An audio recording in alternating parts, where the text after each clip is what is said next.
অভিষেক বন্দ্যোপাধ্যায় যে লম্পটের মতন আচরণ করেছে, লম্পট করেছে, পুলিশের ক্ষমতায় সে যেভাবে বাহাদুরি করেছে, আজকে মানুষ তাকে উপযুক্ত শিক্ষা দিয়েছে। মমতা ব্যানার্জিকেও দিয়েছে, তার ভাইপোকেও দিয়েছে। তারা এখন আর মানুষের কাছে মুখ দেখাতে পারবে না, ঘর থেকে আর বেড়াচ্ছে না। কিন্তু হুমায়ুন কবির তখনও ময়দানে ছিল, এখনো ময়দানে আছে, ভবিষ্যতেও ময়দানে থাকবে।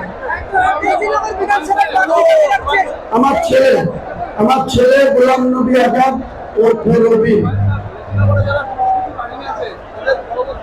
এদের বিরুদ্ধে দুষ্কৃতীরা সব দূরের গর্তে ঢুকে যাবে, আর যে ঢুকবে না তাকে আমি ঢুকিয়ে দেওয়ার ব্যবস্থা করব।